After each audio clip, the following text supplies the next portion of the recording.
Y mientras tanto, usted me acompaña y seguiremos ya casi terminando.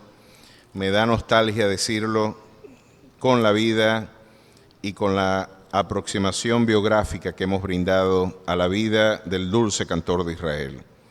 Estamos hablando del rey David.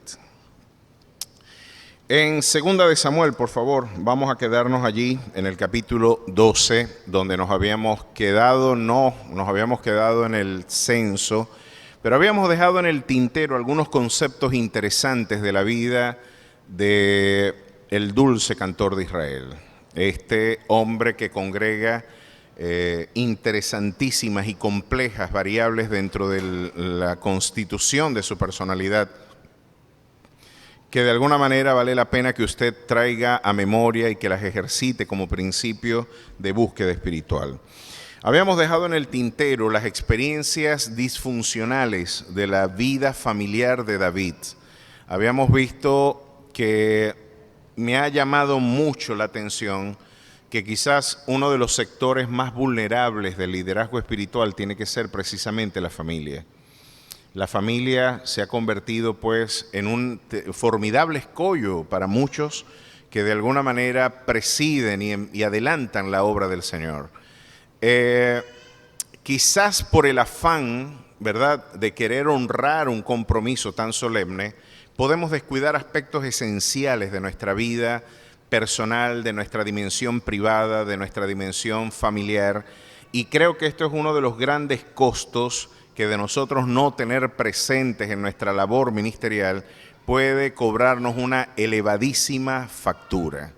Una elevadísima factura. Y cuando les digo elevadísima, pueden ser formidables las implicaciones que puede tener para la vida de un hombre el que usted pueda llevar una trayectoria ministerial impecable y usted podría llevar una maravillosa gestión ministerial, una proyección social extraordinaria, pero en su vida familiar, auténticos infiernos han podido vivir grandes hombres de Dios. Estos son aspectos que no debemos olvidar y que deben ser objeto de nuestra permanente reflexión y de nuestra permanente vigilancia. Entre otras cosas porque quizás el prólogo del libro de Samuel, en la literatura hebrea, Samuel no está dividido en dos libros, en realidad es uno solo. La división es posterior ya, particularmente las versiones que no son de origen hebreo, son las que de alguna manera generaron esta división del libro en dos momentos, primera y segunda de Samuel. Pero en realidad en la literatura hebrea, Samuel es una unidad narrativa. En el prólogo de Samuel, ustedes pueden ver que se nos advierte comienza con una crisis familiar, primera de Samuel, y tiene que ver con la esterilidad de Ana. La esterilidad de Ana era un elemento ignominioso a la cultura hebrea. Una mujer lograba la consumación de su labor femenina, era solamente en el contexto de la labor materna. Una mujer, si no era en el contexto de la maternidad, no lograba darle expresión al elemento dignificante que la mujer de alguna manera podría alcanzar. La mujer para el mundo hebreo era poco menos, y no para el mundo hebreo, para la cultura del Medio Oriente en líneas generales. La mujer le debe muchísimo a la literatura cristiana. Si ustedes estudian la forma en la que el pensamiento clásico helenístico y cómo el pensamiento de toda la cultura de la media luna fértil de la comunidad del Medio Oriente interpretaba la feminidad, ustedes se sentirían bastante mal. Arthur Schopenhauer fue un autor bastante agrio, amargo, cáustico, brillante sin duda alguna y uno de los impulsores del romanticismo y uno de los que impugnó gran parte de las ideas hegelianas. Arthur Schopenhauer había dicho de la mujer, fíjense cómo se dirigía el pensamiento más excelso alemán a la idea de la mujer. Schopenhauer decía, la mujer es el ser de los cabellos largos pero de las ideas cortas. Y la misoginia o la adversión a la figura femenina fue un elemento muy divulgado, no solamente en Schopenhauer, en toda la cultura clásica, aún medieval y renacentista. El mundo moderno todavía tenía recelos para la mujer, Y los grandes logros sociales de la mujer son elementos muy, muy recientes. El que la mujer tenga posibilidad de ganar lo mismo, la igualdad ante la ley, el mismo esfuerzo, generando la misma remuneración, son logros que sin duda alguna el feminismo de primera ola logró. Yo no estoy hablando del feminismo de tercera ola, que es poco menos que sacado de la última, de la ultratumba del infierno.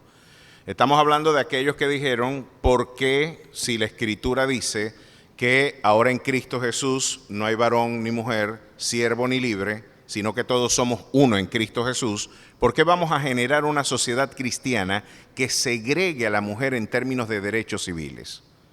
Yo no lo veo justo.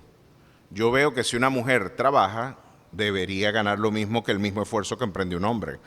Hoy las feministas de tercera ola, ¿verdad? Desde Judith Butler y mucho antes, en este caso, concretamente desde Simone de Beauvoir y gran parte del pensamiento del Mayo francés del año 68, impulsaban la idea de que la mujer hoy adelantan leyes lesivas a la condición del hombre, ¿no? Usted se le ocurre decir que le habló feo a una mujer, usted lo mete en preso y después averiguan. Parece que se criminaliza y se asume de que el hombre ahora es un agresor sexual, es un violador en potencia. Así lo interpretan las teóricas feministas contemporáneas. Lo cierto es que el mundo de hoy, tal como lo reconocemos, le debe muchísimo a la mujer. No fue el mundo islámico, no fue el pensamiento clásico griego, no fue el pensamiento filosófico de la modernidad. No, el que realmente dignificó la condición femenina. Yo soy de la opinión de que es la antropología bíblica la que le confirió a la mujer la dignidad que hoy dispone. Y usted puede ver, por ejemplo, en el caso del pensamiento griego, cuando hablaban de que son los padres de la democracia, una democracia muy hipócrita, porque solamente podían ejercer labores políticas los libres, es decir, los esclavos no, de hecho los esclavos no eran personas. Las mujeres y los niños no eran sujetos políticos, solamente se hablaba de democracia de aquellos que eran hombres y tenían la condición de libertad jurídica. Bueno, y por supuesto, los que tenían libertad social, en este caso. Pero para una mujer en el siglo I era muy difícil ser mujer. Para el siglo XIX era muy difícil, incluso para comienzos del siglo XX.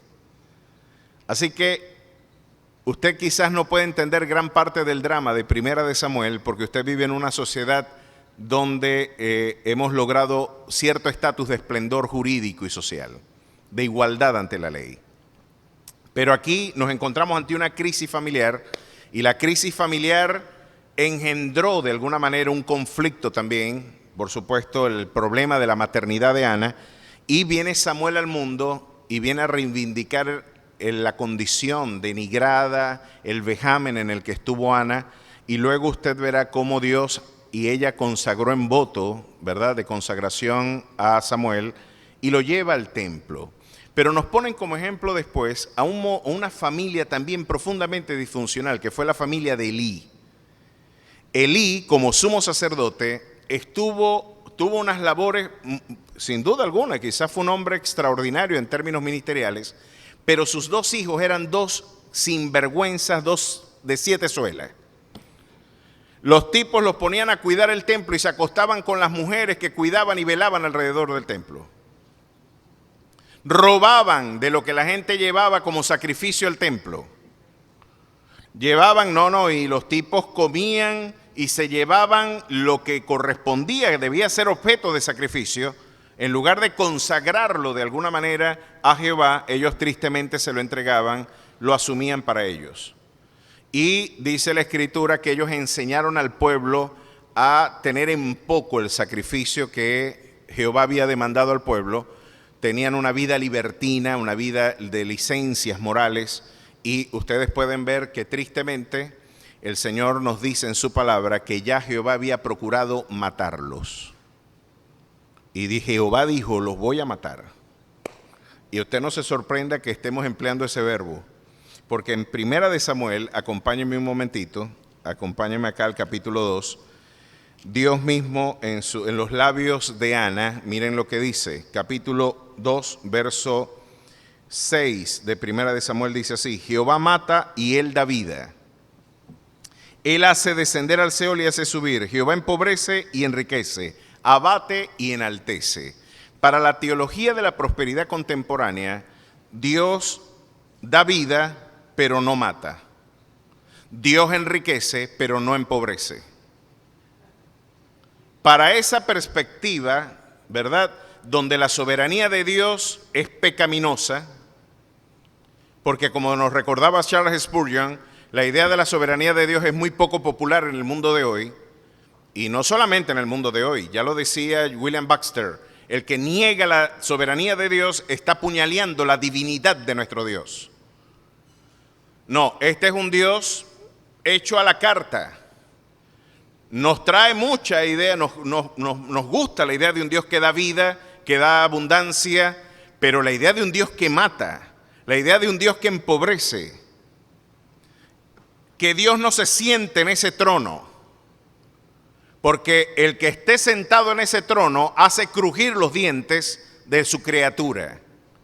Y el hombre quiere que Dios sea el que gobierna el universo, el que tiene el universo bajo el control de sus leyes y de sus principios cosmológicos, pero que ni se le ocurra meterse con los aspectos privados de mi vida. Esta es otra forma de Dios, que después de todo es otra forma de idolatría. Pero Dios procuró y dijo, yo tengo que matar a los hijos de Elí. Y de hecho lo hizo. Pero lo que sucedió fue peor, porque el no haber atendido la casa, Elí no es el tema de hoy, pero tengo que hacer mención de él. El tema fue que cuando Dios le reprochó a Elí, le dijo, tú no incomodaste a tus hijos. No los incomodaste, no los molestaste para que hicieran lo malo. Y ellos tuvieron un desenfreno, una vida de licencias, ¿verdad?, de disolución, y yo te voy a reprochar a ti también, tú también vas a salir del sacerdocio, y nadie más de tu descendencia será sacerdote en esta nación, porque tú no estorbaste a tus hijos cuando ellos pecaban. Y para corregir hay que incomodarse. Elí parece que cometió este error. ¿Saben qué es curioso? Que parece que Samuel también lo cometió. Samuel también tuvo problemas con sus hijos, quizás no tan graves como los hijos de Elí, pero también la literatura bíblica nos está hablando de que quizás el hogar de Samuel tampoco tuvo el esplendor que se esperaba debía tener de un ministerio. Y es que ser familia de un ministro tampoco es muy sencillo, ¿sabe? Yo que crecí, ¿sabe que una de las grandes resistencias que yo tuve para ser pastor, entre otras cosas, viene precisamente por eso? Porque yo veía, por ejemplo, la respuesta que los hijos de los pastores tenían frente a las enormes presiones sociales de que el hijo del pastor tiene que ser perfecto. No se puede equivocar. El hijo del pastor, si los niños corren, él no debe correr. Si los niños juegan, él no debe jugar. Si los niños se equivocan, el hijo del pastor no se debería equivocar. Y ser hijo de pastor, cuando esto no se trabaja bien, puede traer ciertas disfunciones y reproches en el seno familiar, donde el hijo podrá decir, entonces yo no quiero ser hijo de un pastor, yo quiero ser hijo de un ateo. Quiero ser hijo de alguien que no tenga nada que ver con la fe, porque después de todo, donde alguien se llevó mi espontaneidad, alguien se llevó mi privacidad, alguien se llevó incluso a mi papá. Porque este es otro de los grandes temas, ¿no? La ausencia paterna por razones de compromisos ministeriales. Esta situación fue célebre, ya se ha hecho pues una anécdota muy mencionada por los pastores de aquel joven que llegó a un funeral reprochando y viendo cómo todo el mundo hablaba bien del difunto, que era un pastor. Cuando de alguna manera el muchacho llegó todo andrajoso y con una apariencia de mucho desdén, le dijo, este hombre que está hablando bien de este señor, yo digo que todo lo que él está diciendo es mentira. Él está diciendo que fue un hombre espléndido, yo digo que eso es mentira. Él dice que fue un hombre extraordinario, yo digo que eso fue mentira. Este hombre fue un sinvergüenza adúltero. Este hombre no sirve para nada. Y este hombre, tristemente, al que ustedes están despidiendo con alegría, era mi papá. Y ustedes lo conocieron como pastor, pero este hombre era un sinvergüenza adúltero y todo el mundo miró, ¿y con quién le fue infiel? Nunca vimos a la mujer del pastor. El muchacho se quedó mirando. Él fue infiel a mi madre con la iglesia. El tiempo que tenía que darnos a nosotros se lo dio a la iglesia. El tiempo que tenía que compartir conmigo, yo nunca lo disfruté porque se los dio a ustedes.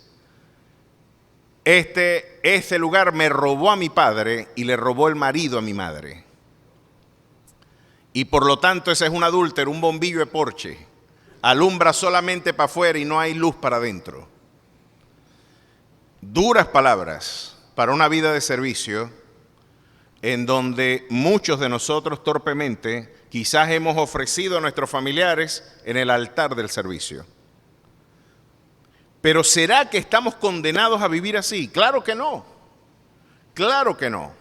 Tenemos formas de resolver esto, pero de alguna manera la vida de David nos viene a dejar bien en claro cómo nuestra vida privada, mis queridos hermanos, va a afectar profundamente luego nuestra vida pública, sin duda.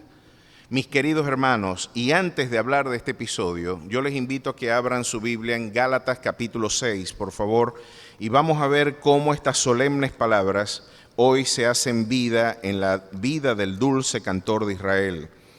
Quizás hoy el tono tendrá más un carácter de exhortación, pero sin duda alguna Dios exhortándonos nos inspira a la consagración. Capítulo 6, verso 7, la palabra del Señor nos dice lo siguiente: no os engañéis, Dios no puede ser burlado, pues todo lo que el hombre sembrare, eso también segará.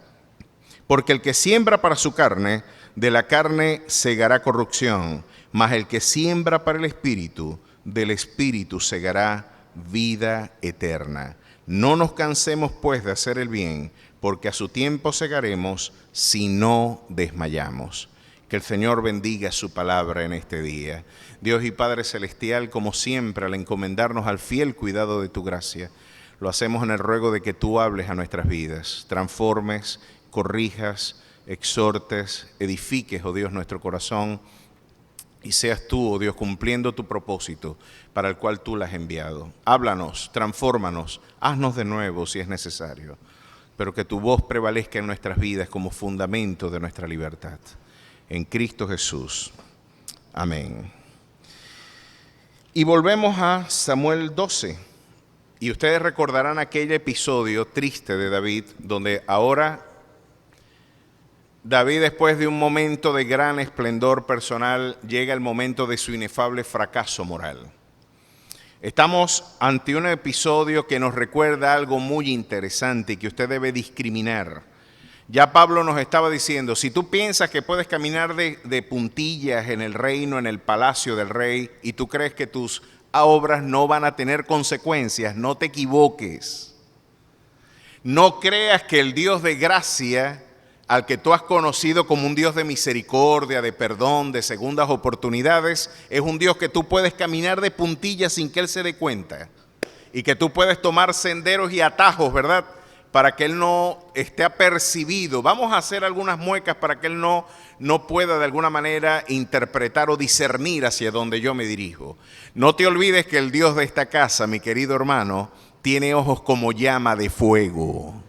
Y esos ojos como llama de fuego en literatura apocalíptica es que tiene mirada penetrante. Ese Dios que no solamente conoce lo que tú haces, sino también las intenciones de tu corazón. Porque hay algo interesante, nos podemos encontrar haciendo lo correcto con motivaciones equivocadas. Esto es interesante cuando estamos haciendo cosas buenas, pero nuestras motivaciones no son las correctas.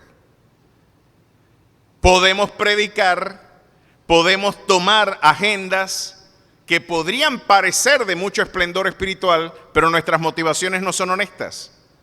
Nos decía algo Augusto Nicodemus bien interesante sobre la conducta, en este caso de Judas. Saben que cuando Judas, dice la Escritura, fue poseído por Satanás, no empezó a hablar grueso, no empezó a hablar, ¿verdad?, de manera difónica o con esa forma gutural con la que uno generalmente interpreta que habla un endemoniado. No hizo aspavientos, no botó espumarajos por la boca, no torció los ojos, no hizo nada que pareciera la película del exorcista. Lo que hizo fue salir a vender a Jesús y ganarse algún dinerito vendiendo a Jesús.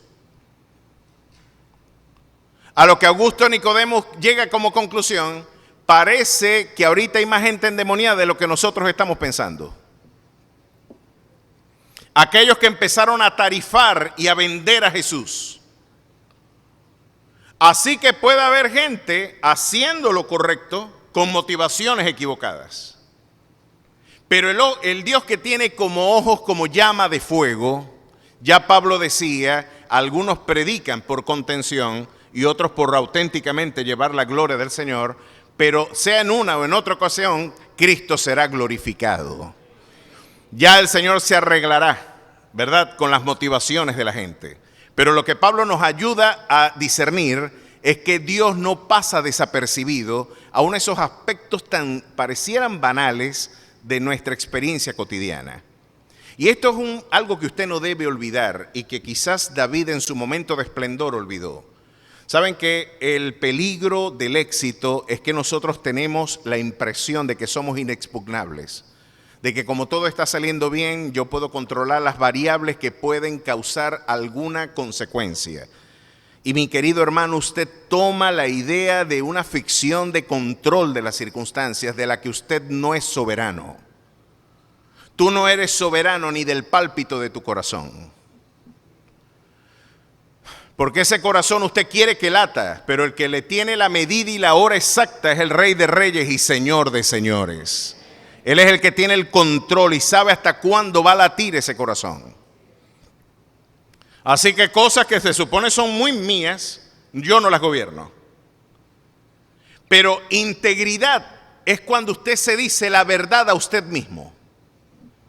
Honestidad es cuando usted se la dice a la gente. Usted es íntegro cuando usted se habla a usted mismo la verdad. Cuando usted sabe, ¿para qué yo voy a ponerme a caminar de puntillas aquí, haciendo silencio y que no voy a tropezar nada, si el Dios de esta casa lo está viendo todo? ¿Para qué me voy a esconder? Y tiene que ser mi mismo rostro en lo público y en lo privado, porque yo estoy siempre, permanentemente ante la presencia de ese Dios. Usted es íntegro cuando usted se habla a usted mismo la verdad. Pero usted es honesto cuando usted le habla a los demás la verdad. ¿Ve la diferencia?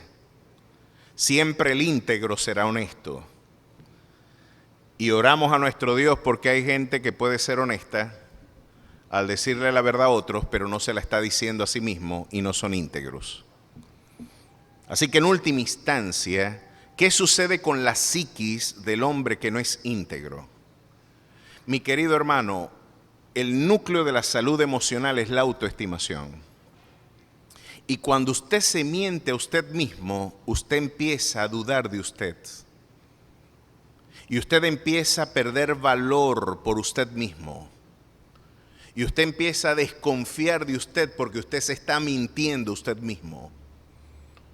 Y de ahí viene una cascada de eventos que inevitablemente te van a llevar a un proceso de deterioro sistemático. No te equivoques, Dios no puede ser burlado. Todo lo que el hombre sembrare, eso también segará. Mis queridos hermanos, y la lección que la vida de David hoy, porque hoy quiero hablar de un doloroso evento, pero veremos cómo la gracia de nuestro Dios fue para bien también en él. Hay una apotegma por allí de mucha divulgación. Dios te perdona, pero no puede evitar las consecuencias de tus malas decisiones. ¿La ha escuchado usted? Dios te perdona, pero no impide las decisiones de tus malas elecciones. Bueno, eso es verdad. Pero también es verdad que Dios puede controlar algunas de las consecuencias de mis decisiones. Ya lo vamos a ver. Como Dios en su infinita misericordia no nos deja vivir las consecuencias plenas de algunos de nuestros desastres morales. Y ya vamos a ver algún ejemplo de eso con Ahitofel y el consejo que le dio a Absalón. Pero es interesante observar, mi querido hermano y hermana, que este Dios va a permitir que las consecuencias de nuestro quebranto moral alcancen nuestra vida, porque ese quebranto traerá propósitos formativos y correctivos. Dios está empeñado en que tú no desprecies su gracia. Y si usted cree que usted es salvo por gracia y va a hacer lo que a usted mejor le parezca, usted no ha entendido la salvación. Si usted cree que usted es salvo por gracia, nadie aquí se puede salvar por sus propias obras. Nadie. ¿Quién puede llegar al Señor? Mira, yo fui tan bueno que yo me gané el cielo. ¿Para qué ibas a morir tú si yo tenía el pasaje para ir para allá? Náguara es soberbia. Esa es la soberbia de la religión. La soberbia de cualquier esfuerzo religioso es pensar que mi habilidad moral logrará la consecución del éxito espiritual. Y de alguna manera nadie puede decir aquí que va a ser salvo por sus propias obras. Pero si usted piensa que la gracia de Dios es para luego usted tomar la gracia de Dios como una licencia para pecar, no, igualito Dios me va a perdonar. Yo voy a hacer esto. Dios es misericordioso, el pastor lo dijo. Es Dios de segundas oportunidades y de terceras oportunidades, sí, pero no te equivoques. Lo que tú siembras, siempre lo vas a cegar. Y sabe que ahorita me llama la atención algo. Uno siembra una semilla y siempre sale más de lo que uno siembra. Uno siempre cosecha más de lo que sembró. Que lo digan nuestros queridos hermanos Joan e Iván en el Hatillo. ¿Quién puede negar eso? Usted siembra una matica y salen más. Uno siembra una semilla de maíz y le sale una mazorca. Generalmente cosechamos más de lo que sembramos. Y generalmente el dolor de nuestro quebranto hace empalidecer el placer del pecado temporal. Si pudiéramos ver las consecuencias de nuestras acciones, sería el mejor elemento disuasivo de nuestra conducta inmoral. Yo me imagino que si David hubiera podido ver cuando Natán le dice estas palabras, tú pensabas que habías cometido el crimen perfecto. Después de todo, tú no mataste a Urías Eteo. ¿Y quién puede reprocharte a ti que tú mataste a Urías? Urías no lo mataste tú. Lo mataron los hijos de Amón. Pero nadie sabía lo que solapadamente, déjenlo solo en la batalla, apártense de él y déjenlo solo para que ellos lo maten. Nadie, solamente quizás Joab sabía lo que estaba sucediendo tras bastidores. Y él dijo, cometí el crimen perfecto, me quedé con la mujer que me enamoré. Esta es la mujer con la que quiero rehacer mi vida. No me bastan el bojote de mujeres que tengo ya. Yo quiero es esta, la que no era mía. Porque así es el pecado. Y si algo nos enseña la vida de David, mi querido hermano, alguien podría decir, oye, pero es que si Dios hubiera permitido la poligamia en el día de hoy, quizás los hombres no fuéramos adúlteros. Quizás los hombres no tendrían la propensión al adulterio, porque después de todo podrían tener más de una esposa. Pues el que piensa de esa manera tiene que ver la vida de David. Tenía muchas mujeres y pecó con la que no era de él. Porque el corazón del hombre no se sacia de hacer el mal. Y si hay algo que la literatura bíblica nos enseña es a no confiar en el corazón del hombre. Es perverso, dice la Escritura. Así que no importa, cuando usted tenga la otra mujer, va a desear a la otra que no tiene. Se está dando cuenta cómo el corazón del hombre, la respuesta no es darle a las apetencias de la carne. La respuesta frente a la crisis moral del hombre es hacer morir lo terrenal en vosotros. Tiene que morir ese viejo hombre. Transformaos por medio de la renovación de vuestro entendimiento para que logréis comprobar cuál es la buena voluntad de Dios, que es agradable y es perfecta. Su nombre sea la gloria. Pues la vida entonces es morir a mí mismo.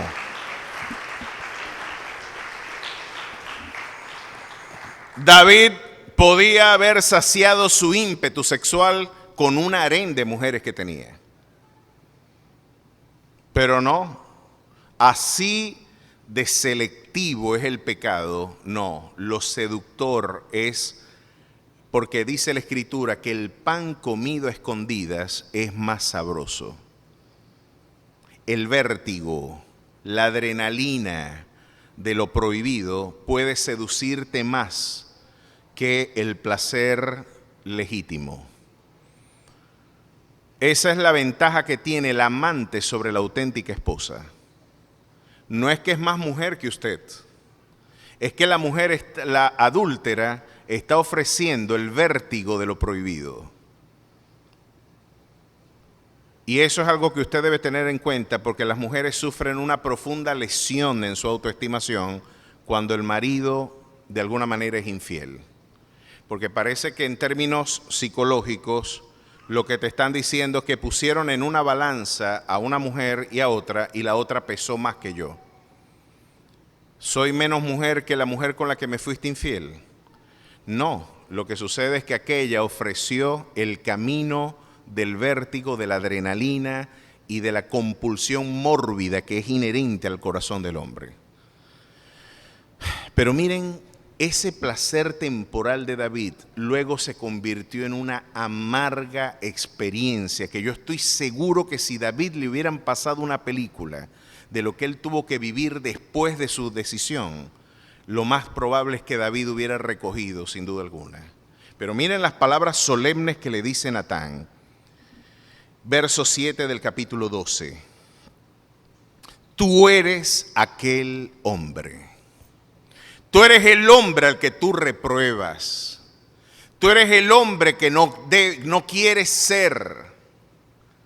Tú eres el hombre que le mató la ovejita consentida. Tú fuiste pastor. Tú sabes el dolor de que te quiten a tu mascota, ¿vale? A tu animalito amado. Y los que han tenido una mascota amada, porque ese es el caso de la mequita, ¿no? No era una mequita porque era una ovejita. Pero ustedes los que han tenido una mequita, ¿cuántos han tenido una mequita? A ver, han tenido una mequita. ¿Qué animal más tierno que ese? Va para donde va uno, va ahí va. Va para uno, hasta para el baño quieren ir con uno. Un animal tierno, consentido. Muchachos, ¿quién se come una meca? Por el amor de Cristo. Después que tú creas, y si a usted le gusta el cochino, no críe un cochinito. Porque mis queridos hermanos son inteligentes y cariñosos. Cuando usted los agarra de chiquiticos, muchachos, ya usted no va a comer más cochino en toda su vida. Si usted cría un animalito de esos, se enamora. Se enamora, igual que se puede enamorar de su mequita. Y le está diciendo Natán, ¿te duele que se metan con tu meca? Tú eres el hombre que asesinó la meca de aquel hombre. Tú eres el hombre que le quitó la esposa a Urías. Tú tenías un rebaño de donde echar mano y le quitaste la única que él tenía. Tú eres el hombre que tú no quieres ser. Tú eres ese hombre. Y yo creo que una predicación con este título, tú eres ese hombre. El método de Natán hay que estudiarlo. Porque creo que pocos hombres y predicadores han tenido la habilidad de desnudar de una manera tan espectacular, rigurosa y una disección casi quirúrgica de la experiencia moral de su interlocutor. Decirle, tú eres el hombre miserable que tú no quieres ser. Y ese hombre, mira lo que le va a suceder. Yo te ungí por rey sobre Israel y te libré de la mano de Saúl. Y te di la casa de tu Señor y las mujeres de tu Señor en tu seno. Además te di la casa de Israel y de Judá. Y si esto fuera poco, te habría añadido mucho más. Porque pues tuviste en poco la palabra de Jehová, haciendo lo malo delante de sus ojos. A Uría Eteo heriste espada y tomaste por mujer a su mujer. Y a Eli lo mataste con la espada de los hijos de Amón. Por lo cual ahora no se apartará jamás de tu casa la espada, por cuanto me menospreciaste y tomaste la mujer de Urías Eteo para que fuese tu mujer.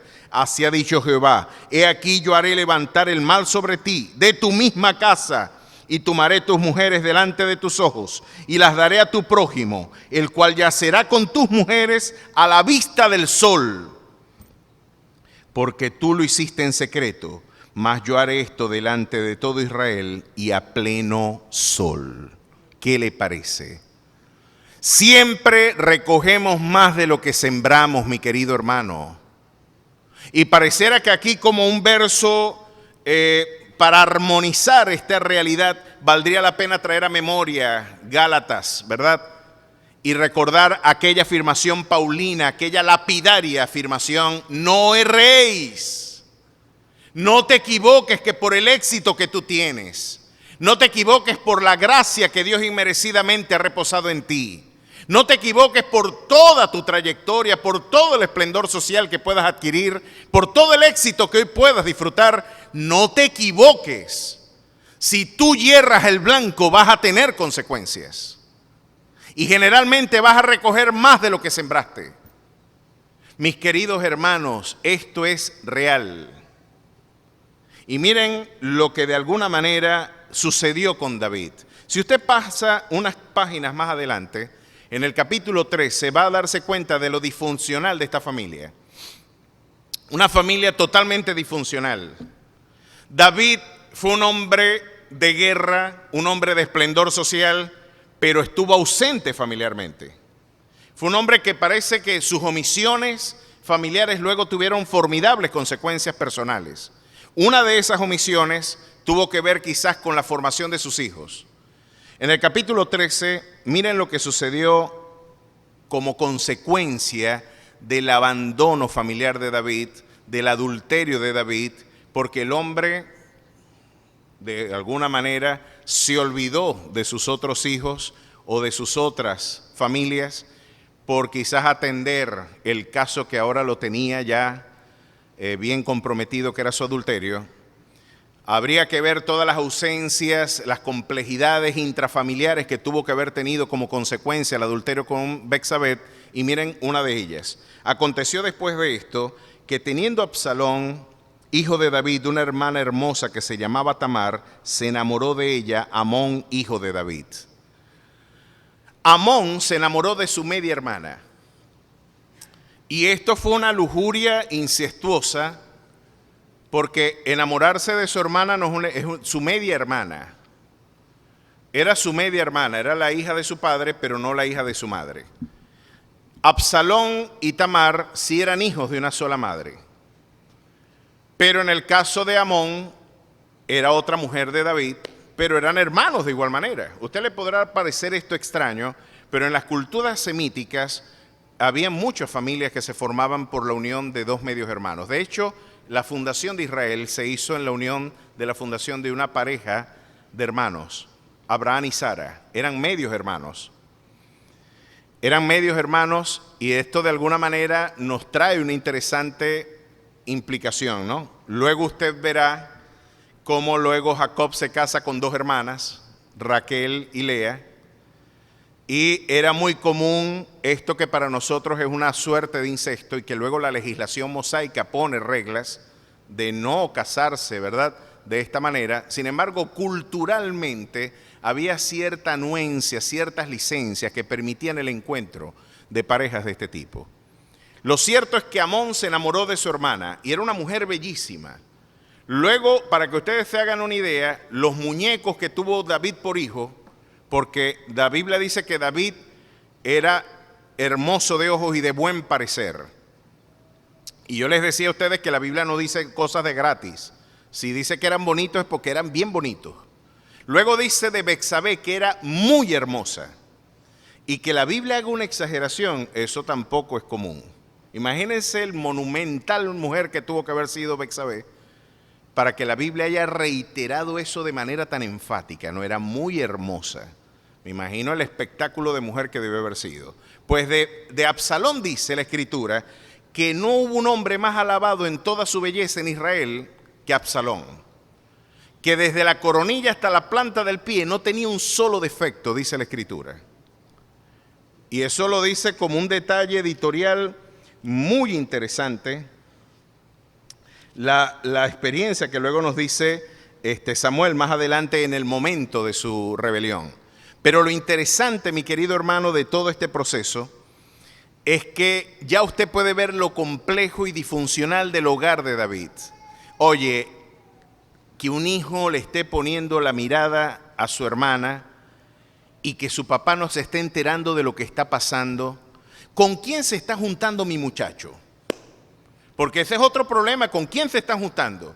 No erréis, otro no erréis de la Biblia. No te equivoques, podríamos ponerlo. Las malas conversaciones corrompen las buenas costumbres. Así que importa mucho con quién está compartiendo su hijo. Porque aquí estaba Amón compartiendo con un primo, pero hay gente que así sea familia, usted no lo debe dejar compartir con su hijo. Así de sencillo. ¿Por qué? Miren lo que dice acá. Capítulo 13, verso 3. Amón tenía un amigo que se llamaba Jonadab, hijo de Simea, hermano de David. Eran primo, pero le decía amigo. ¿Era su amigo su primo? Bueno, mis mejores amigos fueron mis primos en mi infancia, David y Eduardo. ¿Verdad? Uno está en Chile y otro está en España. Y mis dos mejores amigos fueron mis primos. Así que estos se habrán criado juntos. Yo sé lo que es tener por primo a mi mejor amigo, eran mis primos. Y yo me imagino la proximidad que tuvieron que haber tenido. Y miren, hijo de Simea, hermano de David, y Jonadab era hombre muy astuto. Era astuto. Parece que este es un eufemismo para hablar de otra cualidad moral, ¿no? Porque habla de astucias de las culebras. Y miren lo que el primo mejor amigo le dice. Y este le dijo: hijo del rey, ¿por qué de día en día vas enflaqueciendo así?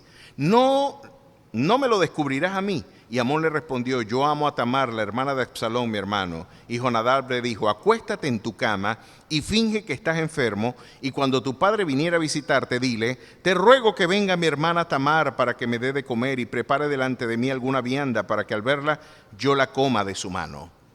Hazte el enfermo, chico, y dile a tu papá que te mande a tu media hermana de enfermera para que te atienda en tu crisis médica. Y miren lo que dice acá.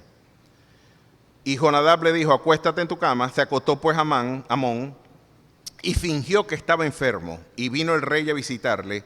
Y dijo Amón al rey: yo te ruego que venga mi hermana Tamar y haga delante de mí 2 hojuelas para que coma yo en su mano. Y David envió a Tamar a su casa diciendo: ve ahora a casa de Amón tu hermano y hazle de comer. Es interesante ver cómo lo ajeno que estaba David a la crisis moral de su hijo. Mi querido hermano, y el error de Elí de no haber incomodado a sus hijos era quizás no haber explorado la intimidad de sus hijos.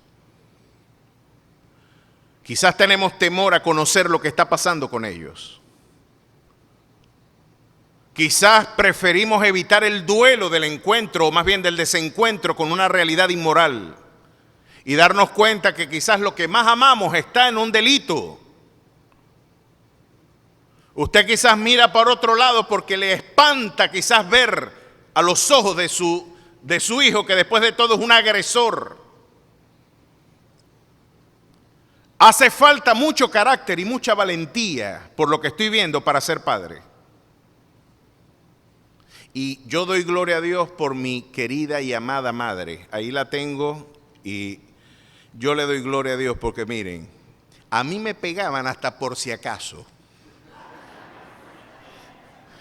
Yo me portaba mal, yo sabía lo que me venía. Y a mí no me preguntaban, a mí me decían: tráigame la correa. Yo tenía que llevar la correa con la que luego me iban a azotar. Y yo la ponía, yo oraba para que hubiera misericordia. Salió un hombre traumatizado, chicos, fue un pastor. Estos psicólogos del Mayo francés fueron los responsables de toda esta generación de homosexuales. Y son los responsables de los que, miren, esa generación de feministas homicidas que están abogando por matar a los niños, ahora quieren levantar leyes para ellas ser quienes formen a nuestros niños. No, y que tú querías matar a ese niño. Ahora que lo querías matar y ahora quieres ser su maestra. Explícame eso. Quieren ser los preceptores de la nueva generación de la juventud. Los proabortistas quieren legislar para que el Estado intervenga en la sodomización de nuestros niños. Como no te logré matar en el vientre, te voy a matar de niño. Te voy a deformar. Te voy a hacer un hijo del infierno. Hacia allá se orienta esa generación perversa. Al igual que quizás este primo de Amón, astutos con quien están compartiendo nuestros muchachos. No erréis, mis queridos hermanos. El apotegma de hoy podría ser: no nos equivoquemos. Siempre lo que sembramos va a ser, lo que cosechamos va a ser más de lo que sembramos. Y siempre las malas conversaciones por mucha autonomía que tú pienses que tengas, cuenta mucho con quién tú te estás frecuentando. Hay un dicho popular muy sabio que el que anda con cojo al año cojea. Y usted puede tener algunas compañías que no son favorables y Jeremías nos da la pauta para nosotros establecer un vínculo con gente, ¿verdad?, que no comparte de alguna manera tus valores. Conviértanse ellos a ti, pero no tú a ellos. Si en la simetría espiritual el que se ve afectado en la vida eres tú y no él, tú tienes que abandonar la relación. Por mucha intimidad, por muy primo que sea. Porque este primito, Jonadab, era su familia. Mis queridos hermanos, pero hay gente que hasta llevando el vínculo consanguíneo, como lo hizo David en su momento, apartándose de Eliab, siguió su camino. Hay gente y Dios le dijo al mismo Abraham, apártate de tu parentela. Si quiero refundar tu vida, vas a tener que apartarte de este núcleo de valores que tristemente están lesionando tu peregrinar espiritual. Pues hay momentos donde el vínculo consanguíneo no debe permitirse, de alguna manera, alguna suerte de intimidad que corrompa los valores de mi comunión con Dios.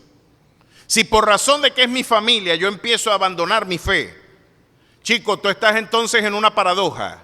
Tienes que elegir entre Dios y tu primo, entre Dios y tu amigo, aún entre Dios y tu pareja, aún entre Dios y tu propio hijo. Y el que tiene por más digno a madre, hijo, hermanos, que a Dios, no es digno del Señor. No estamos hablando de un divorcio social, estamos hablando de poner términos, barreras, pautas, criterios que impidan que esos valores formen parte de mi experiencia. Mi familia está condenada a mi amor, pero yo no tengo por qué de alguna manera participar de lo que no apruebo. Y yo le doy gloria a Dios porque, como les venía diciendo, a mí me pegaban hasta por si acaso. ¿Y por qué? Por si acaso hiciste algo, muchacho. Ya yo me tenía muchacho. Explorar, evaluar la intimidad. Me incomodaron. ¿Qué estás haciendo? ¿De dónde vienes? Esta casa se cierra a las 10 de la noche. Y si usted no llega a esta hora, esa puerta se va a cerrar. Si yo me quedaba afuera y me tenía que ir a dormir a que mi abuela, no fue mi mamá que me botó, fui yo que me salí. ¿Ve usted la diferencia? Quizás por no poner algunos controles, hoy nuestros hijos no se están diciendo la verdad a sí mismos y tampoco nos la están diciendo a nosotros. Porque integridad es decirse la verdad a usted mismo, pero honestidad es decirle la verdad a los demás. No hay controles, no hay principios, no hay normas. Y quizás la ausencia de David, ¿qué le faltaba a Amón? Nada. Este muchacho vivía en un palacio. Y nosotros hemos cometido el error de toda la generación de los baby boomers, de la generación de posguerra. Nunca la humanidad entera ha experimentado un mayor nivel de prosperidad terrenal que el que se vivió después de la Segunda Guerra Mundial. Mis queridos hermanos, lo que pasa es que nosotros nos criamos ahí, pero lo que nosotros hemos vivido, nosotros somos una generación, la generación de cristal, no son solo los millennials. Nosotros de la Segunda Guerra Mundial para acá somos en verdad unas muchachitas, muchachos, de cristal. ¿Por qué? No nos dan las enfermedades que les daban porque estamos vacunados. Tenemos aire acondicionado, tenemos luz. No tenemos que cargar un tarro de agua, abrimos un grifo y nos lavamos las manos. Antes había que cargar el agua. Antes que había, miren, mi abuela, la de origen judío, sembraba el algodón, hacía el hilo, después la tela, después te lo cosía y después te vendía el vestido. Criaba el chivo, mataba el chivo, curtía el cuero y te vendía la cartera y la correa. Ahorita no sabemos ni criar el chivo. Somos una generación frágil. Nos hemos entumecido por la comodidad. Somos la generación más cómoda que ha existido. Se ha prolongado nuestras expectativas de vida de manera formidable. Tenemos noticias de que en el siglo XVII y XVI una persona con más de 40 años era una persona ya considerada anciana. Muchachos, una persona longevísima, muchacho. Lo que usted menos piensa que podía matar a alguien antes es lo que usted se cura con un remedio de una bodega. ¿Usted sabe lo que hubiera sido Alejandro Magno con acetaminofén o con penicilina? Pues creemos y hemos caído en la trampa de que educación es brindarle bienestar a nuestros muchachos. Y dijimos, yo le voy a dar a mi hijo lo que mi padre no me dio. Le voy a dar el carro que él no me dio. Le voy a dar la casa que él no me compró y que yo no tuve y que no le dio a mi mamá. Le voy a dar a mi hijo la ropa que él no me dio, el celular que no me pudo dar, todo lo que él no me dio. Eso es la paternidad como yo la interpreto. Y pueden llenar al muchacho de bienes y usted está entumeciendo una vida. A Amón no le faltaba nada. Este era un muchacho que vivía en esplendor económico y social como ningún otro joven en Jerusalén. No le faltaba nada, y si usted confunde educación con bienestar, va a fracasar en su labor paterna y materna. Mis queridos hermanos, claro que usted tiene que proveer, pero el legado más sublime que un padre puede dejarle a un hijo, el legado más sublime es que abrace y pueda decir su hijo con usted, ya no vivo yo, sino que vive Cristo en mí. A su nombre sea la gloria. Que su hijo pueda decir, ahí está el triunfo de la maternidad. Y si su muchacho está incluso padeciendo, porque quizás usted ha hecho un esfuerzo maravilloso. Hermano, aquí tenemos una generación de profesionales subempleados. Que podemos decir que, por ejemplo, los trabajadores universitarios somos malos padres porque, mi querido hermano, ¿cuánto gana un profesor universitario? Un maestro de una escuela. ¿Cuánto gana un profesor de educación media? Y quizás usted tenga la penalidad de lo que sufrió José Mazzenioli, el sociólogo amigo, que me dijo, Jorge, si no me voy del país, mis hijos mueren de hambre. Y usted podría decir, quizás los muchachos no tienen todo lo que usted le puede dar, no porque usted no hizo un esfuerzo legítimo, sino porque hay circunstancias que hoy lo privan a usted de la posibilidad legítima de ser remunerado con un salario digno.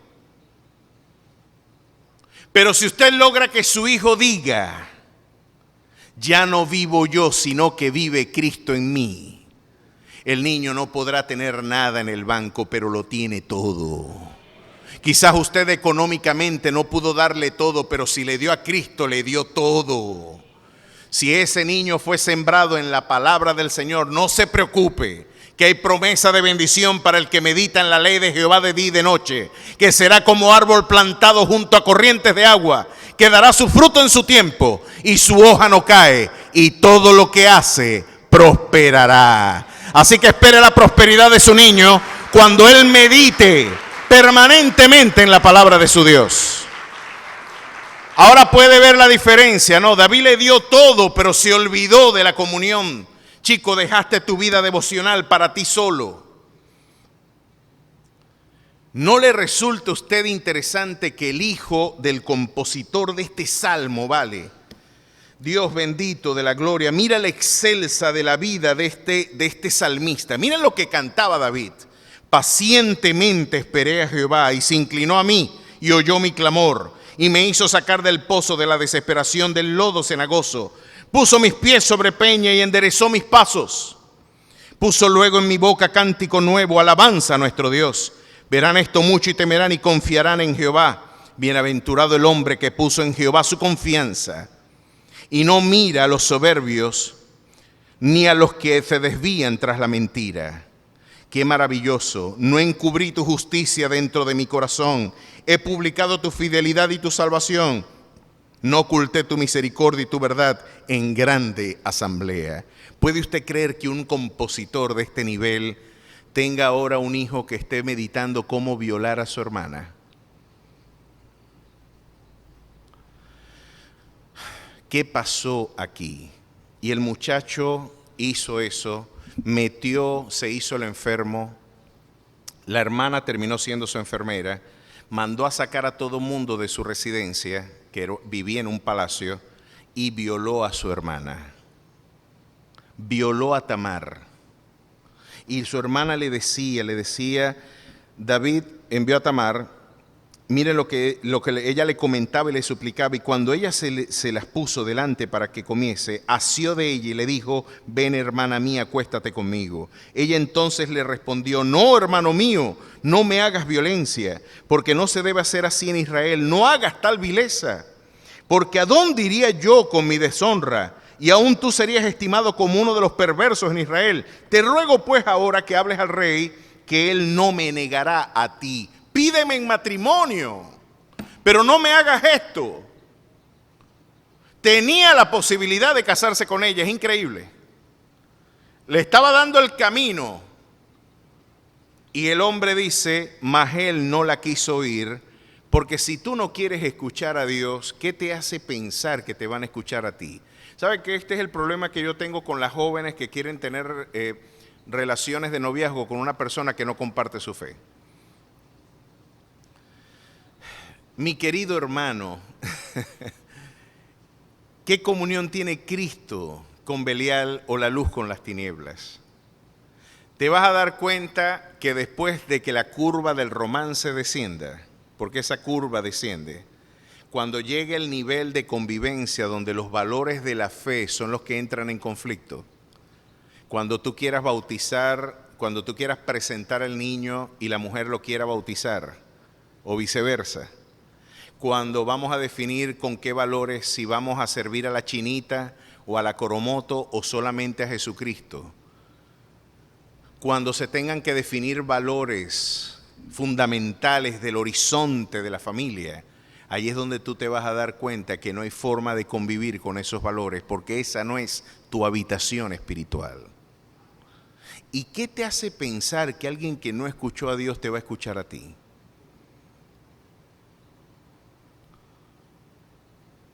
Yo lo cambio. Una muchacha hace unos días atrás con ingenuidad me dijo, pastor, yo lo cambio. Yo le dije, hay que volverte a llevar a la clase catecúmeno. El hombre no cambia al hombre. Es solo por la virtud soberana que el Dios te brinda como don el arrepentimiento. Tú no puedes forzar una realidad y tu deber es sujetarte al principio divino. Pero tristemente Amón no escuchó a su hermana en el ruego, porque un inicuo no va a escuchar a Dios, y mucho menos al hombre, en su ruego y en su súplica por misericordia. La violó y miren lo que pasó. Mas él no la quiso oír y se acostó con ella.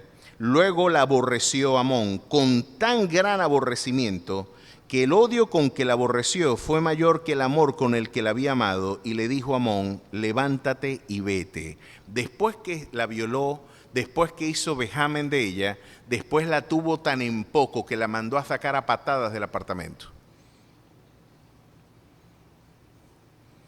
Mi querido hermano, se dan cuenta que el corazón del hombre es voluble. Hoy es, mañana no.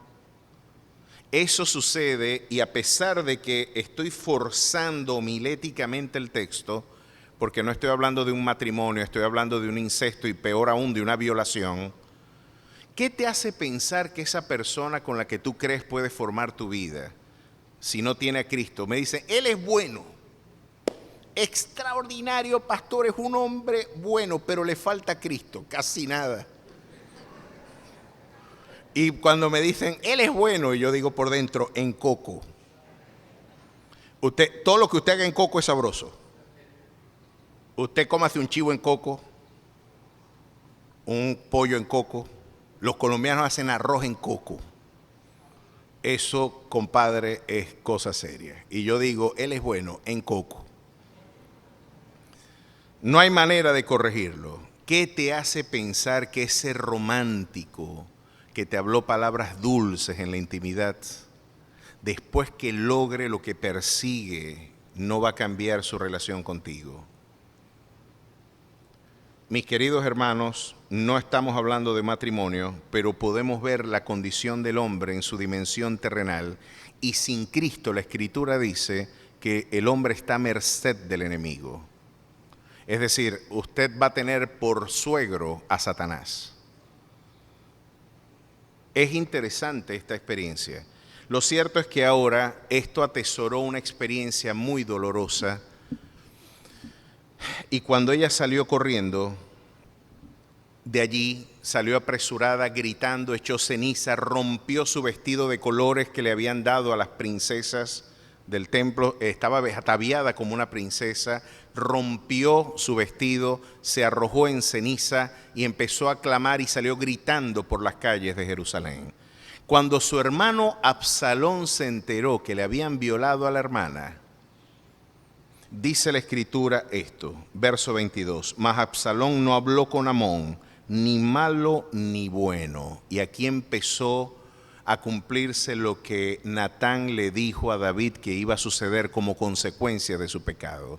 La espada no se va a detener de tu casa, y de tu prójimo, tu íntimo, se va a levantar tu propia agresión. Miren lo que pasó. ¿Qué hizo David cuando se enteró que le habían violado a la hija?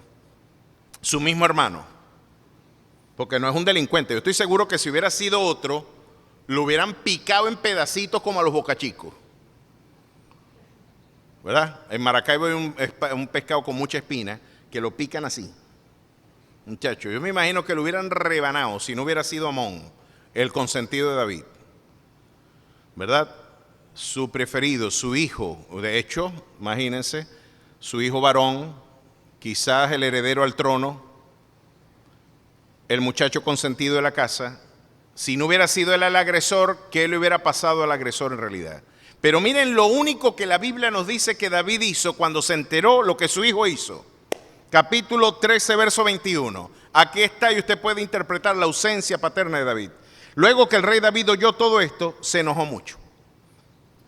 No hizo más nada. Se puso bravo y más nada. Qué mal muchacho este Amnón, chico. Y quizás tiró algunas cosas y se puso bravo, pero no hizo nada. Saben que por ley él tenía que aplicar todo el peso de la ley, así fuera su hijo. Y claro que esto para un hombre era complicado, y fíjense a dónde el pecado te puede poner. Se están dando cuenta las consecuencias del delito de David, de las ausencias de David, donde vas a llegar a paradojas sin resolución. En escenarios que parecen inverosímiles, vas a tener que ser el propio juez de tu hijo. Y no vas a poder serlo, porque hay algo interesante de cuando tú pecas, te vuelves débil. Cuando pecas eres débil, pierdes cualidad moral, pierdes carácter, no tienes la habilidad de confrontar el error porque tú mismo estás fracasado. Y por eso no puedes corregir a tu muchacho porque no te has corregido tú. Y por eso solamente te vas a poner bravo, porque no puedes hacer nada moralmente, porque no tienes autoridad. Tienes poder, pero no tienes autoridad. ¿Ve usted la diferencia? Cuando usted dice este hombre es una autoridad en este tema, es porque cumplió lo que se supone debería ser las competencias inherentes a ese cargo. Pero hay hombres que tienen poder, pero no tienen autoridad, porque no tienen las competencias para ese cargo, pero tienen el poder. Aquí David podría decir, ¿y cómo yo voy a corregir a mi hijo si yo vengo de matar a un hombre para quitarle la mujer?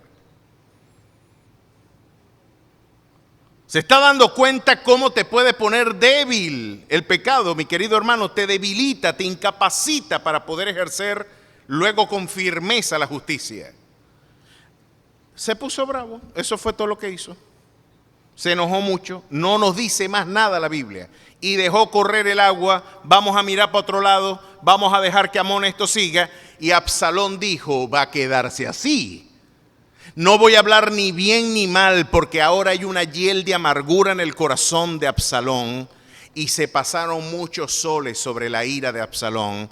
La raíz de amargura se terminó convirtiendo, no ya en amargura, sino en homicidio. Y dijo, voy a matar a mi hermano. y dijo un día, dejó pasar 2 años atesorando amargura y dolor, malestar moral. Usted se puede imaginar, miren, yo una vez contemplé a una persona muy querida y claro que me levantó los pelos y yo no podía creer lo que estaba escuchando. Una persona muy querida me dijo, yo debía haber matado a mi padre. Cuando yo escuché eso, yo debía haberlo matado. Y dijo palabras que no puedo ni quiero repetir en ningún lugar, me dio una pela, yo debía haberlo matado. Y como trató a mi mamá, y yo pude ver el veneno que había en su alma, y su padre ni siquiera estaba enterado de lo que estaba pasando. Y yo decía, pero tú sabes lo que estás diciendo. Se me crispaba el pelo cuando decía, yo debía haber matado a ese desgraciado. Y era su papá. Pues Absalón llegó a decir, papá no está haciendo nada frente al agravio de Tamar. Papá tiene un muchacho consentido, un parásito en la casa y no está haciendo lo que le corresponde. Si no sabe gobernar la casa, ¿cómo va a gobernar Israel, chico? Si papá no tiene los pantalones para corregir a su hijo, ¿por qué Israel tiene que sujetarse a un hombre débil de carácter? Ya fracasó, ya perdió, lo dejó el tren. Tenemos que transicionar y no solamente atesoró el deseo de matar. Y mis queridos hermanos, este joven Absalón, este muchacho consentido, que en el capítulo 14 nos dice, verso 25, y no había en todo Israel ninguno tan alabado por su hermosura como Absalón. Desde la planta de su pie hasta su coronilla no había en él defecto. Cuando se cortaba el cabello, lo cual hacía al fin de cada año, pues le causaba molestia, por eso se lo cortaba, pesaba el cabello de su cabeza 200 ciclos de peso real. Imagínate lo que hubiera hecho Andreina con ese pelo para venderlo para extensiones, muchachos. ¿Cuánto no hubieran hecho con las extensiones de Absalón? El tipo era tan bonito que la Biblia le dedica 2 versículos a su belleza, a su esplendor. Era un príncipe, muchacho. Lo tenía todo, el hijo del rey, la atención social, pero era un resentido. Miren lo que nuestras ausencias, miren lo que un dulce cantor, pero un padre ausente puede lograr. Un predicador exitoso, un maravilloso expositor, pero descuidó la dimensión más íntima de su vida, que era la familia. Ahora su hijo está tramando matar a su hermano y lo hizo, lo mató. Deja y envíame un momentito a mi hermano. Le dijo que fuera con sus hermanos para hacerle la historia corta. David le dijo, yo no puedo. No, y envió, en este caso a Amón, y los siervos de Absalón asesinaron a su hermano y se fue y huyó a las tierras de su abuelo. Se fue Absalón y David ahora tenía una familia desmembrada, una hija violada, un hijo asesinado. Le habían dicho, te mataron a todos tus hijos. Absalón mató a todos tus hijos. Se tiró hasta, imagínense cuando llegó esa noticia, no mató a todos tus hijos, mató solamente a Amón, al que había violado a su hermana. Por tu omisión, él ahora dejó caer de manera desproporcionada su ira. Y ahora no solamente él quiere matar a Amón, su hermano, ahora Absalón te quiere matar a ti, David. Y este joven Absalón, este príncipe de Israel, se levantó y se paró junto al camino, porque los Absalones, mi querido hermano, están junto al camino, pero no están en el camino. Lo más lejos que puede llegar un Absalón es estar junto al camino, pero no están en el camino. Qué doloroso, mi querido hermano, es que tu hijo o tus hijos no puedan experimentar la libertad de transitar por el mismo camino de salvación que tú has experimentado, por quizás tú no haberlos incomodado. Pueden ver las solemnes exhortaciones que se esconden detrás de esta familia disfuncional. El único lugar que para este muchacho hubo, después de toda la comodidad que vivió, después de todo el esplendor social que tuvo, era estar parado junto al camino, seduciendo a los que servían a David para ganarse el corazón y robarse, dice la Escritura, el corazón de ellos. Este mismo muchacho, mi querido hermano, ¿se dan cuenta que lo que dijo Natán no era cuento? No erréis, Dios no puede ser burlado. Todo lo que el hombre sembrare, esto también segará. Mira lo que tu adulterio causó. Perdiste un hijo cuando nació y ahora tu hijo mató a su hermano. La espada, ya tus problemas no solamente son fuera de la casa, ahora el problema más serio que tú tienes adentro de tu casa. Qué tremenda, mi hermano, cómo podemos recoger mucho más de lo que sembramos. Yo me imagino que después David miraría a Betsabé con desprecio quizás. Yo decía, Dios mío, mira dónde me llevó todo esto. Solamente porque me enamoré de este bombón, de esta mujer que no podía dejar de mirarla. Mira dónde me llevó esto. Tremendo, pero no solamente eso. Cuando Dios le dijo, lo que tú hiciste en privado, tu prójimo lo va a hacer en público. Absalón logró sacar a su papá del poder por un tiempo. Y David empezó a huir porque abdicó y dijo, Absalón me va a matar. Y recogió sus enseres y se fue huyendo de su propio hijo.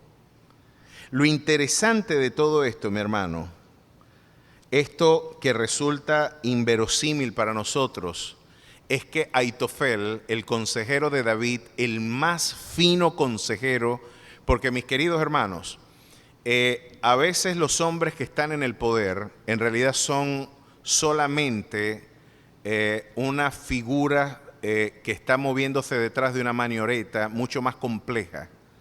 Los auténticos hombres de poder no hacen muy pública su imagen. Esto por lo que Michel Foucault habla y dice en su libro Vigilar y Castigar. Es interesante que el panóptico, esa visión que en los recintos penitenciales, ¿saben esa torre que estaba en el medio del patio, donde el policía poder ver sin ser visto? Usted va para Gerald, por ejemplo, el Gerald que está ahí en la variante, el mejor pollo del mundo, muchacho. ¿Cuántos episodios isquémicos no habrán regalado esa gente, muchachos? Con todo el aceite.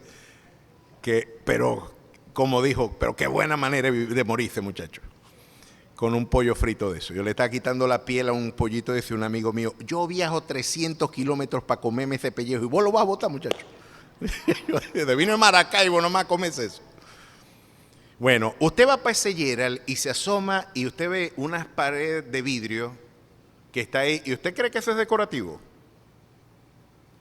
Esa pared de vidrio, en vocabulario Foucaultiano, es el panóptico de la gerencia, de los CEO, de la empresa. Ellos pueden ver sin ser vistos, y pueden tener monitoreado a su personal, pueden estar escuchando y viendo sin que ellos sean percibidos, y el fenómeno del panóptico, decía Michel Foucault, quien tiene el panóptico tiene el poder. Pues hay hombres que saben gerenciar el poder utilizando a otros. Es como una marioneta, muchacho. Ahorita hay una serie muy buena que, por supuesto, tristemente Netflix todo lo desbarata en términos morales por la explícita manifestación de eventos indecorosos, pero esta serie se llama Pálpito, donde ustedes pueden ver cómo un idiota que se quiere lanzar al poder está siendo gerenciado por un auténtico, como un JJ Rendón, pues. Un tipo que está detrás del poder viendo cómo manejar todo el aparato de propaganda, toda la estructura del poder, toda la forma de vender una imagen de poder. Ese es el auténtico cerebro detrás de toda esa estructura. Y ustedes pueden ver cómo se maneja el poder detrás bastidores. Pues David tenía un hombre así que se llamaba Aitofel. Ese Aitofel era un consejero quirúrgico, el que todo hombre de Estado quisiera tener al lado. ¿Qué consejo me das tú? Y este tipo sabía más que un pescado relleno, como decimos en Maracaibo. Este tipo sabía dar consejos buenos. Pues este hombre se pasó al bando de Absalón y le dijo, tú quieres desbaratar la imagen de tu padre. Tú quieres darle al pueblo la imagen de que tú has conquistado el poder. Quieres venderle al mundo la idea de tu omnipotencia, de tu liderazgo, de tu emergente conquista del poder. Acuéstate con las mujeres de tu padre en la azotea del palacio y que todo el mundo vea que tú te encuentras sexualmente con ellas. Y Absalón fue, y en las tiendas de la terraza del palacio, en el mismo lugar donde David vio desnuda a Betsabé, lo que hizo él en privado, Dios permitió que Absalón públicamente se acostara con todo el harén de David. ¿Se da cuenta que recogemos más de lo que sembramos? Mis queridos hermanos, y usted podrá decir, Dios nos libró Dios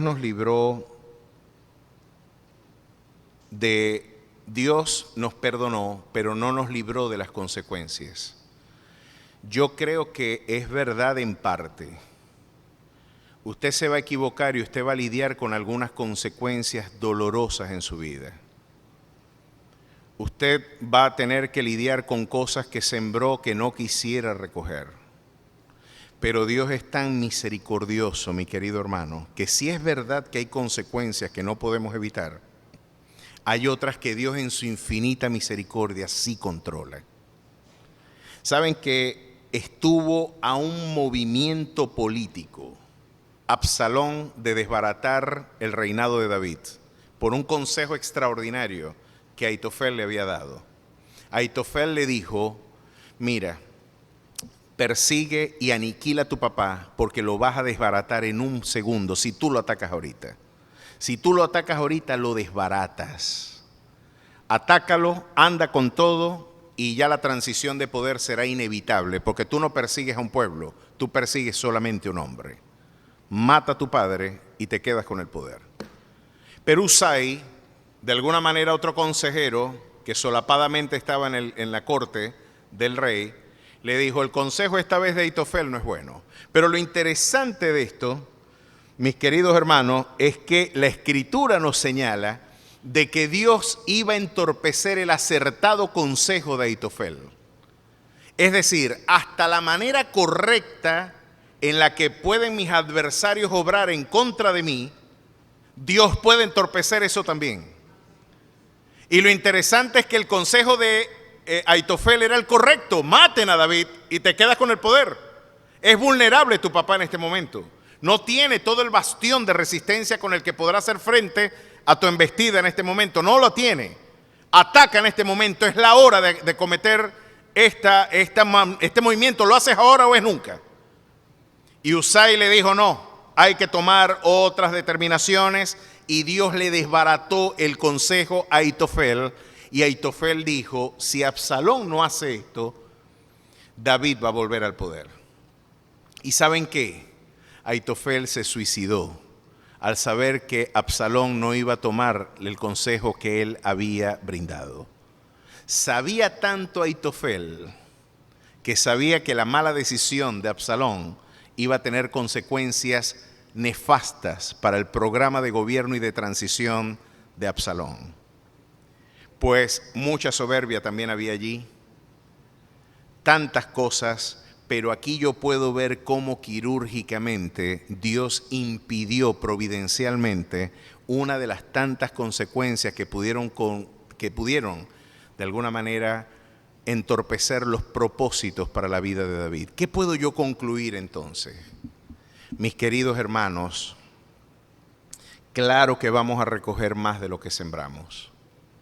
Claro que las consecuencias de nuestro pecado, como ya lo hemos visto, no fue peor. ¿Quién puede pensar perder un hijo? ¿Se le ocurre a usted imaginarse que un hijo suyo mate a otro hijo? ¿Puede usted imaginarse un escenario en el que usted ahora ve, mi hijo se está acostando con mi esposa? O con las esposas, no con todas. Porque de hecho otras mujeres, yo estoy seguro que ni Abigail, estamos hablando de las concubinas, y estos harenes eran muy amplios. Generalmente eran llenos de doncellas y de vírgenes. Quizás eran con las vírgenes y con las más jóvenes del harén, con las que Absalón hizo público y notorio pues su encuentro sexual. Pero no deja de ser escandaloso el hecho de que él se le meta en la cama a su propio padre. Y dice el apóstol Pablo, se escucha entre vosotros que hay fornicación, que aún ni entre los gentiles se menciona, que alguno tiene por mujer a la mujer de su padre. Pues ese hombre que estaba incurriendo en esa transgresión, en esa perversión, la Escritura dice, el tal sea entregado a Satanás para destrucción de la carne, a fin de que el espíritu sea salvo en el día del Señor. Imagínense si la iglesia administró de esa forma el desvarío moral de este inicuo de Corintio. Imagínense lo que le esperaría en este caso a Absalón. Pero estamos recogiendo más de lo que hemos sembrado, es evidente. Pero hay algo que me trae formidable consuelo. Ese mismo Dios que llamó a David es el mismo Dios que lo preservó hasta el final. Dios nunca llama para abandonar, mi querido hermano. Y a pesar de que de alguna manera ahora la historia no terminó así, este muchacho se metió en un problema y quiso entrar en guerra con el sector. Ya una guerra civil estuvo inherente y fue inevitable. Ahora con un Joab organizado, se fue a la batalla Absalón y desobedeció al consejo de Ahitofel. En el momento oportuno del ataque no lo hizo y se fue a la batalla en una guerra civil con Joab. Se quedó lo que era su adorno de mayor esplendor, que era su cabellera. La Escritura dice que se quedó enredada su cabellera en un árbol y él quedó colgado en ese árbol por su propio cabello. Su propia virtud y esplendor lo asesinó. No es cosa rara que eso suceda. Y se quedó prensado en la mata a través de su cabellera y Joab vino y lo mató.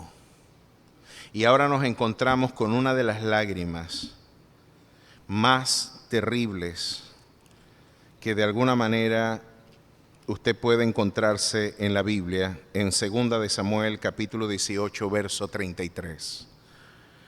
Ahora le mataron a Absalón también, pero a pesar de que él quería matar a su padre, David amaba a su hijo. Lo amaba con honestidad y lo amaba entrañablemente, como todo padre ama a su hijo. La Escritura nos revela que cuando él vio que se partió su hijo Absalón, él decía, yo anhelo ver a mi muchacho, porque a pesar de que me dolió lo de Amón, ya le estoy echando de menos. Este hombre que tenía por peor enemigo al hombre que él quizás más amaba, que era su hijo. ¿Puede usted ponerse en ese lugar? Le dicen ahora, tu hijo lo mataron, y lo mató el general de tu ejército, Joab. Lo que tú no hiciste con firmeza, otros se lo van a hacer a tu hijo por no haber hecho tú, por tú no haberlo corregido. Las autoridades ahora van a tener que hacer lo que tú te negaste a hacer.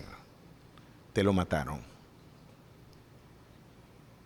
Y miren lo que dice aquí David. Entonces el rey se turbó y subió a la sala de la puerta y lloró. Y yendo decía así, hijo mío Absalón, hijo mío, ¿quién me diera que muriera yo en lugar de ti? Absalón, hijo mío, hijo mío. Esto conmueve hasta las entrañas, ver cómo siempre vamos a recoger más de lo que sembramos. ¿Puede usted ahora imaginar a alguien que debería celebrar un triunfo? Ahora decir, me está pasando lo peor que me ha pasado en mi vida. Es amargo el precio del pecado. Mis queridos hermanos, no se equivoquen. No pensemos porque podemos caminar de puntillas en el templo de que Dios no te va a alcanzar. Yo estoy seguro que si David le hubieran presentado esta película, jamás quizás hubiera incurrido en adulterio. Hoy quizás debes evitar esas lágrimas, incomodando a tus muchachos, viviendo una vida de integridad, sabiendo, mi querido hermano, de que las consecuencias de tus errores, ojalá te las vivieras tú solo. Ojalá fueras tú solo el que tiene que vivirlas. Al igual que Jonás, todos los que te acompañan van a perder sus enseres. Y lo van a perder todo y lo van a arrojar a la mar. porque siempre vamos a cosechar más de lo que sembramos. Esta es una solemne exhortación que nos pone en perspectiva frente a un Dios que de ninguna manera tendrá por justo al inicuo. El Dios que dice: no erréis. Dios no puede ser burlado. Todo lo que el hombre sembrare, eso también segará. Pero ya veremos que la historia de David no termina con un drama. Termina con un cántico de alabanza, y ese es el horizonte hacia donde nos dirigimos. Lo que me resulta formidable en medio de toda esta espantosa crisis familiar es que el Dios que llamó a David fue el Dios que lo preservó hasta el final. Yo pude haberte puesto en las manos del consejo de Ahitofel, pero no lo permití. Habían más consecuencias todavía para tu pecado, pero yo no lo permití. Yo solamente permití las consecuencias que yo estaba seguro podían ponerte nuevamente en perspectiva espiritual. Sí, yo puedo controlar aún las consecuencias, pero no te equivoques. Todo lo que tú siembres lo vas a segar. Vamos a estar en pie y brindemos el mejor de nuestros aplausos al Dios solemne de la historia, al que usted debe celebrar, al que usted debe adorar. A Él sea la gloria.